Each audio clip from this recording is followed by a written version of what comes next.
Hi, I'm Jennifer. Hi, I'm Mike, and welcome aboard to our brand new podcast called Taking Off with Mike and Jen. In this podcast, we will be diving in and unpacking all the baggage, anything from communication to finances, family dynamics, expectations, and what it looks like to fight or flight. We have 32 years of marriage and a lot of Christian counseling under our belts, so no matter where you find yourself, whether that's being single, dating, engaged, or married, this podcast is just for you. Are you ready to take your relationships to new heights? If so, sit back, relax. We have been cleared for takeoff. Hello, everybody. My name is Mike Marblestone, and this is my wife, Jennifer. Hey. This is podcast number 1, also known as flight number 1. Jennifer and I have been in the airline industry now for 36 years and 26 years on my side. And so there might be some aviation analogies that we use along this, but it is a podcast for relationships. Our 32 years of marriage is fantastic now. But in the beginning, it was drama. Let me just say it was rough. It was maybe what you're experiencing now, and maybe it was worse than what you're experiencing. So we're going to take you on a journey. This very first podcast is going to be about our day we met. It was a 36-hour adventure. We're going to go through it, and you're going to kind of hear about who we are, and we're going to go on from there. So without any further ado, let's get started. You start. Okay. So I was a senior in college. I was going to graduate from college in December of 1990. And this was February. My cousin had called me. My cousin I grew up with in Illinois. She was a brand new flight attendant with American. Had been there about 90 days. And she called me up and she said, "Hey, I know you're flying little airplanes. I'm going to be down in Miami. It's probably not a very far flight from Daytona down to Miami. Why don't you come down and visit me? Because I have a 36-hour layover in Miami and we can hang out." And I had grown up with her in Illinois and had hung out. And we were aviation, enthusiasts. I wanted to be a pilot. She wanted to be a flight attendant. And so I thought, this is a great idea. However, at the time, being that I was going to graduate from college, I didn't have a ton of money. So I thought, well, let me call Dana back. Let me see if I can get a friend of mine to chip in on this. So I called Dana back after talking to my buddy Mark. And I said, "Mark, let's go down to Florida, meet my cousin. I'll have my cousin get some flight attendant, some fun flight attendant. That way there'll be 4 of us instead of Dana as the third wheel, my cousin, or Mark as the third wheel. And we'll go up to Disney World. We'll do Disney World all day, and then we'll take him back." So he's like, "Yeah, I'm up for that." So I called Dana. Well, Dana was on an all-nighter from Los Angeles to Miami. And as it turns out, she gets in at 6 in the morning. She had flown on this DC-10, which had probably 10 flight attendants on it. And lo and behold, 12. She decides to go to Jennifer's room and ask Jennifer if she wants to go to Disney World with her cousin and his cousin's friend. And we'll take them up to Disney World and do Disney World all day, and then we'll come back. And so that was the plan. And from here, I'll let Jennifer say just a little bit what that looked like. Okay, so for me, sort of the same thing. But what happened with me was prior to this trip, I was begging crew scheduling, what they call crew scheduling, for a trip. I had been engaged, broke off the engagement, and had only been single for, I think, a couple of weeks. And I just wanted to get out of California. So I asked them for the trip. I didn't get it initially, but then they did give it to me. So I flew the red eye. I met Dana briefly. You meet the crew in the beginning, and she was down in the galley, so I didn't really see her the whole flight. We get to our layover. The whole plan was we're all going to meet up later, and we're going to go shopping, lay out at the pool, whatever. Now, during this time, my mind was, I'm done with guys. I'm done dating for a while. I just needed to be single, right? And so I asked God, actually at the time, first time I had talked to God since I was a little girl. And I said, okay, don't let me meet anybody hot on the airplane because that's my weakness, a hot guy. So we get on the plane. I don't think anything about it. We do our trip. Lo and behold, I did meet a couple guys, asked me to go water skiing in Florida. Couldn't get anyone else on the crew to go with me. So I, as you would call now, ghosted them. So we get to the layover hotel, fall asleep. We'd been up all night. So it was, it was long. And I get a knock on the door early in the morning. And at first I thought it was those guys and that they hunted me down. Of course they didn't. And it was Dana. And I let her in and I said, did something happen to our trip? And she's like, no, but I'm really sorry to wake you up. My cousin is trying to build his flight hours and he and a friend are flying into Florida and they want to pick me up and go to Disney World. And I'm supposed to find somebody to come with. So there's 4 of us. And I said, Dana, I don't really want to go. I didn't know her that well at all. And I didn't have any money. So there was no way I was spending it. Well, she is quite the persistent person to this day. And I was bad at saying no to people. So I said, fine, I'll go. And I said, okay, we'll go back to bed and we'll meet them. She goes, nope, we have to go now. So we hurried up and got ready. Oh, and I also said to her, because I had no money, I said, I don't have any money, so I'm not paying for any of this. And she goes, oh, no, I'm sure they're going to cover it all. And it's not a setup, by the way, also, because my cousin, he's always dating somebody, so it's not a setup. So I felt free to go, and it would just be these 2 guys, and we're going to go to Disney World. So we get dressed, we get a cab. There were no Ubers back then. We get a cab, and we go to what's called the FBO. What is that called? What does that stand for again? Fixed base operator. Yeah, it's where little private jets come into or private planes. So we go in there and we're waiting. And I see this guy walk in and I'm like, okay, he seems nice, we'll hang out, whatever. I thought it was the cousin, but it wasn't. And his name is Mark. Well, then a few minutes later, Michael walks in. And I know it's him because Dana's jumping all over him and they're excited to see each other. And me being in my very young 20s, I was like, oh, he's hot. This is going to be really fun. And then I met Michael. Then from there. So my perspective was we flew down to Miami. We get to the fixed base operator. We walk inside. And it was the immediate come into the doors. I don't see my cousin first. I see Jennifer first. And she has this super curly, big hair. It was a perm. Late 80s hair. And I'm like, I wonder if that's the flight attendant. And then Dana shows up and we hug and, da-da-da and so forth, so on.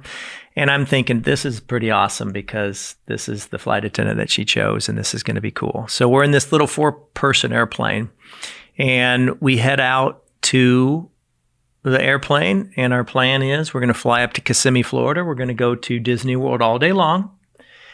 At the conclusion of the park being closed and the fireworks that go off, we'll go out to eat and then we'll bring them back to Florida. Bring them back to Miami because they did not need to leave until the following morning, which it was going to be a flight back from Miami to Los Angeles. So we had this 36 hours of fun. And we had a couple little tricks up our sleeves, Mark and I, just to impress the girls, which we'll go into in a little bit. So we head out to the airplane. Jennifer and Dana are in the back. Mark and I are in the front. And some of the memories that I have, which are kind of fun for me at this point, is I remember Jennifer having fruit with her. And that's one of her staples, is she always has to have fruit. For 33 and a half years of knowing her now, she has fruit on her at all times. Or snacks. And she also had these red, long, what I refer to as hooker nails. And were pretty attractive. So here she's feeding me these oranges as I'm flying along over my shoulder, and she's got these red hooker nails and this fruit that she's serving me. I'm like, this is all right. This is good. We've got a couple flight attendants. My cousin's one. We're gonna have a fun time. And that's kind of the very beginning of memories that I have meeting my future wife. I mean, it was a crazy deal. So we get to Kissimmee, we land. When you get to the FBO, sometimes they have cars that they let you use because you buy fuel, and sometimes you use cabs and whatever. As I recall, we were pretty close to the park. So we went to Disney World. And one thing that was kind of interesting is the whole objective with getting another flight attendant was so that this flight attendant could hang out with Mark and ride with Mark on the rides. And then I would hang out with my cousin Dana. And, Mark wouldn't be left by himself, essentially, that third wheel. Well, as it turned out, I kind of snaked my way in on each one of the rides so that I could hang out with Jennifer and get to know Jennifer better, because at this point I was a little into her. It was lust at first sight for sure. It definitely was. And I don't even know how many rides that I took with my cousin Dana, to be honest with you. Because, I didn't ride with Mark one time. Well, there you have it. There you have it. It wasn't one ride with my cousin, which was the objective. So it turned into a new thing. And we did Disney World all day. What other memories do you have? Yeah, before it was even crowded back then too. Yeah, so we get in the plane, super fun. I still remember that you had on a polo shirt. I want to say it was hunter green. Polo shirts were real big back then. And I just remember flying around and just thinking, this is so much fun. This was like, what a layover. I loved it. It was so much fun. So yes, we went to Disney World. And we spent all day there. No crowds, super fun. Then they flew us, as he said. We didn't know they had all these things up their sleeve, but they ended up flying us to where the shuttle was supposed to launch that night. And first we went to dinner. Oh, was that? Okay, you're right. Oh, yeah. We went to dinner. Oh, this is a big deal. Yeah, thanks for the reminder. Because, rewind back, in that prayer I said that I wanted to meet pretty much I just said a Christian guy. I really didn't know what that meant. But I was like, wanted to meet a Christian guy. And I was told at the time, way back, that Midwestern guys were really good, solid guys, and that's what I needed to look for. I wasn't, but when we went to dinner that night, we talked about it, and he had said he was from Illinois, which again, I was in my younger 20s, and I was like, is that the Midwest? Is that part of the Midwest? And he's like, oh, it sure is. So I'm already in my head going, interesting. And out of all the guys, I would say I dated most of my life, this was the only guy that actually asked, I don't know, within the first few minutes of that dinner, so tell me about your family and, are you a Christian? And I remember thinking, interesting. I think I am. I don't know. But it just kind of was like checking some boxes I didn't even realize that I had. So it was pretty cool. It was cool. First time I tried escargot as well at this restaurant. So yeah, we did that. And then we went to watch the shuttle launch. We snuck up into this little tower to watch the shuttle launch, the four of us. It never took off. I think weather, they scrapped it. Yeah, so from the time the dinner was over, we watched the fireworks at Disney World. We went to dinner. I'm a big question asker, and so it was the interview portion of, what's this girl like? Is this something I want to continue down this path, pursue? Some of the big questions, like she already mentioned. Just, what makes her tick? I mean, being a Christian for me was a big deal. Does she like sports? Does she like airplanes? Does she like this? Does she like that? I mean, what is it about her going forward that is going to be attractive to me? And so I had a ton of questions for her, and that helped me to get to know her. We left the restaurant. We flew in this little airplane, as she said, over to Kissimmee, Florida, where the space shuttle was going to take off at night. And this wasn't very long after the first shuttle, crash that happened in '86. This was 1990, so just a few years after. It was so cold that night that they didn't launch the shuttle. So that really would have been a pretty huge part of, the coolness of this story, is watching the shuttle take off that night, but it didn't. So from there, we decide we really need to impress these girls. Let's fly up from Kissimmee up to Daytona Beach, where we had originally started in the morning, 6 o'clock in the morning, and show them the airplanes that we fly. And so we did that. And by this time, it's about 2 in the morning, maybe midnight or so. We show the airplanes. It's time to fly back to Miami. That's going to be a relatively, an hour flight. We fly back to Miami. Well, it's 2 in the morning. We're completely exhausted. Mark and I, what are we going to do? So the girls decide, well, you can just come to our rooms. And, at the time you're thinking, this is crazy. I've been with this girl for 18 hours or so. And now, how are we going to do this? Is Mark going to go with Dana? Or am I going to stay with Jennifer? Because I've been hanging out with Jennifer all day long, and it's pretty obvious that we're a little bit into each other. So I head off to Jennifer's room. Mark heads off to Dana's room. And no ill intention here at all. There's 2 double-size beds or queen-size beds, and she's on one, as I recall. Babe, that is not true. Okay. She thinks it's another way, but that's fine. Go ahead, tell us. This messed up. So, yes, we had been up all night. Now, mind you, Dana and I flew that all-nighter coming in, or red-eye, coming into Miami. So we hadn't slept. We were exhausted. But, you're in your young 20s. You're on this high. You're meeting these guys. You don't need sleep. So we didn't need sleep. So we ended up getting back to the hotel, and we knew we couldn't let them fly back. Our pickup was probably, meaning when the van picks us up to actually go back to work, picked us up. Maybe 9. Yeah, maybe 9 in the morning. So like he says, we get back to the hotel 2, 3 in the morning. I don't know, something like that. And we basically said, you guys have to stay with us. You can't fly back. It's not safe. So Mark does go with Dana. And it's hard to describe, but I remember the look on everyone's faces. It was a little awkward, but Dana's like, oh, Mark can just stay with me. So Michael comes with me, and it's a king-size bed. It's a king-size bed.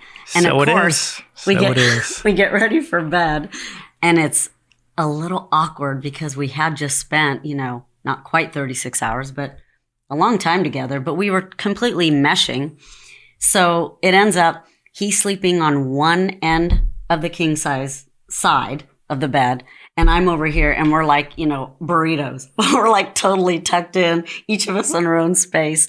And for me, in telling this story, I have to be honest, it was like also, sadly, one of the first times that I'd been with a guy, even I'd only met him shortly, that he didn't want something from me or didn't try something. So that's what I was prepared for. And he didn't. So it was pretty cool. We ended up in our little burrito pods on other side of the bed. And he asked me more questions. We just talked a little bit more about family. And then we finally fell asleep because we literally had to wake up in like 3 hours.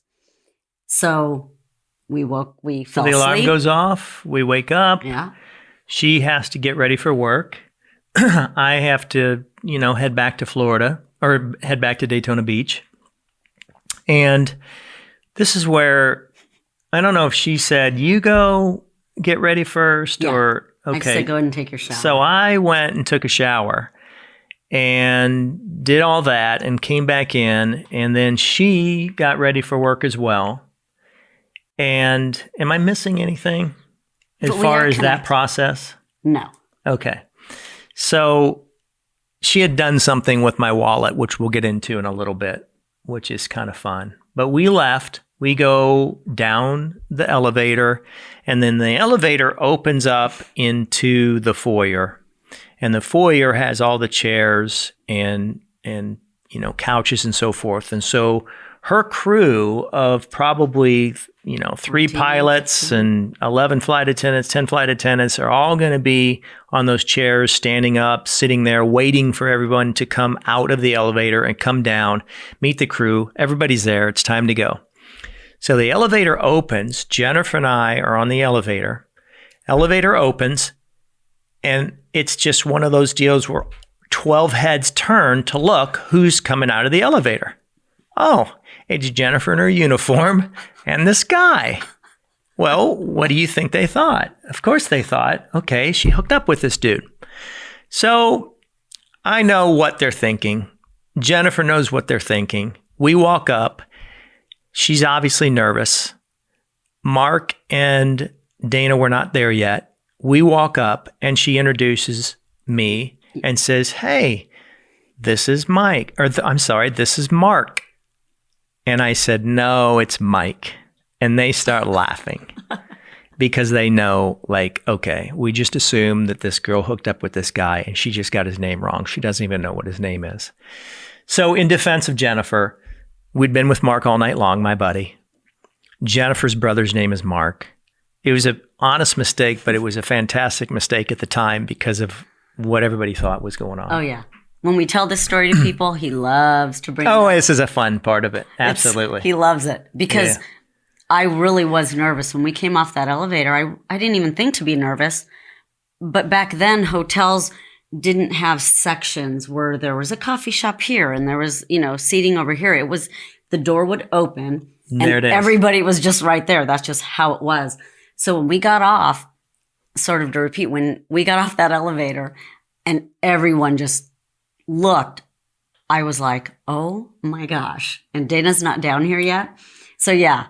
And we disappeared for 36 hours, Dana and I, and they didn't know where we were. You're supposed to check in and tell what we call the purser, where you're going. And I just assumed Dana did, and I guess she didn't. So, where have you been? And who's this, Jennifer? And that's when I said, oh, this is Mark. And it was like silent for a few minutes, and I still didn't even realize that I said his wrong name. And then that's when he chimed in and said, oh, no, it's actually Mike. And I was like, oh, my gosh. And then she's trying to backtrack, of course. Oh, no, I know what his name is. I really do. Mark's also, he's my brother, blah, blah, blah. It was a fun time for me. It was fun. The whole thing was fun. So from there, the crew gets together. They get in their van. Mark, at this point, had come down. And Mark and I are going to take a taxi cab back over to the FBO so we can fly our little airplane back up to Daytona. And it was just it had a great time, Jennifer. I gave her a hug. Okay, hold on. What? Dave, you are wrong again. What's happening? Okay, keep going. Go then. They were going to take a cab back to the airport, but the captain was like, they can just ride with us. It's just 2 guys. And they didn't have a bunch of luggage. I don't remember that part. You remember now? No. You're kidding. So, really? That was nice of them. That's so weird. Yeah, babe, so they rode in the crew van back with us to the airport. The rest of the crew started going to the plane, and that's when the 4 of us kind of stayed back. We all interchanged, hugged each other, and said, hey, that was super fun, blah, blah, blah, blah, blah. And then we were going to go our separate ways. Oh, and by the way, people, he didn't pay for anything. Like we all... No. Well, I must have paid for dinner. It was either I paid for dinner or I paid for... Okay, you definitely didn't pay for Disney because I remember freaking out going, how am I going to pay for this? And maybe I had a credit card. But Disney back then was probably $20. $20 was a lot of money in when did we meet? 1990. 1990. Anyway, okay, fine. You probably did pay for dinner, but not for Disney. Let alone the flight to Kissimmee and to Daytona and Miami. Dude, I did not ask you to take a little baby jet, a little baby plane and take us everywhere. Anyway, so we said our goodbyes at the airport. Now, this is where I kind of left this out when we used to tell the story, because I was a little bit embarrassed by it. But again, Michael likes to tell it, and it is part of the story, so I'll share it. When Michael was in the shower, I thought to myself, I feel like he's into me, but he's not asking me for my number. He's not asking for anything. And I thought that was super weird. And back then I also thought there wasn't social media. There was barely a computer. So I thought, how's he going to get a hold of me? So while he was in the shower, I wrote my name and my number. A little love letter, you could say. On just this little piece of paper. And I just said, hey, if you're ever in San Diego, give me a call. Because at the time he was also flying corporate for a professional golfer. So I knew he'd be out sometime. And I sprayed some perfume on the note. Okay, whatever. I sprayed. It was more like you took the note, you dunked it under a complete tray of perfume. Left it there for about a minute. Because I didn't know how long it would last. And then, so when I opened my wallet, it was this, it was like an atomic bomb of perfume. It was nice, but it was powerful. Got your attention, right? I'm surprised it didn't bleed the ink off. That was how much there was on there. Actually, that's probably true. My gosh. So anyway, I knew I'd left my information in his wallet. Now we've been together this long. My advice to you younger people out there, let him find you. Let him try to hunt you down and pursue you. Big regret. I should have let him do it, but that's okay. But here's the deal. I did pursue her. Well, yeah, but Right. I made it very easy for you. So to finish the story, right, we said our goodbyes. I get on the plane. We fly back to LA. I drive home to San Diego. And as I walk in the door, my mom's like, Jeannie, how was your trip? She's Filipino. And I said, oh, Mom, wait till I tell you about my trip. And within 5 minutes, the phone rings. Now it's a landline. That's all we had back then. And she goes, Jeannie, it's some boy. And I was like, oh my gosh, could it be him? And I go to the phone, and of course, it is Michael. And I said, how did you know when I'd be home? Well, because he's a pilot, he knew how long it would take to fly home. He knew probably what the drive would be. He literally planned it out and called me to the, To the minute. Yeah, he did. To the minute. And did I leave anything else out? That's pretty much how it started. That was the trip. That was how it all started. We communicated with each other. Back then, to communicate on the phone long distance was 25 cents a minute. Literally, they charged you 25 cents a minute to talk. So, you're talking, $15 an hour to talk to somebody on the phone. It was insanity. And I had some silly little AT&T bills based on that. Yeah, you did. And we had a long distance relationship from that February 24th of 1990 till the time that I actually moved out to California, which was 6 months later, about 5 or 6 months later. But he didn't move out there for me. He kind of surprised me that he got this job. He was looking for a corporate job or any kind of job for jet time, to build up jet time. That's what pilots need to do if you're a civilian pilot, to get on with the airlines. And he would have gone anywhere. And of course, now we're doing this long distance dating. I'm in San Diego. He's in Florida. I started bidding Florida trips. So I would go from LA to Dallas, Orlando. to Daytona or Orlando. If any other flight attendants are listening to this, they understand. Or the ones that I was on the jump seat all the time, I would tell them about this guy that I'm going to go see in Florida all the time. So I would pick her up. I would fly over from Daytona Beach in a little airplane to Orlando. She would fly into Orlando. I'd pick her up on this little airplane and fly back to Daytona Beach. It was so much fun. It really was fun dating. And it worked out for me because I thought, oh my gosh, this is so fun. He's picking me up in these little planes and we're going to dinner in all these places. But he had to rent those planes anyway because he needed to build his hours. So it kind of was dual purpose, but it worked out. So yeah, you did that. But then he got this job in California didn't tell me at the time. And it happened to be 15 minutes from where my parents lived. So it was pretty cool. So before you hear the rest of these juicy details, I'm going to put this plane in a holding pattern. So if you can, don't bail out. Stick with us. We'll be back.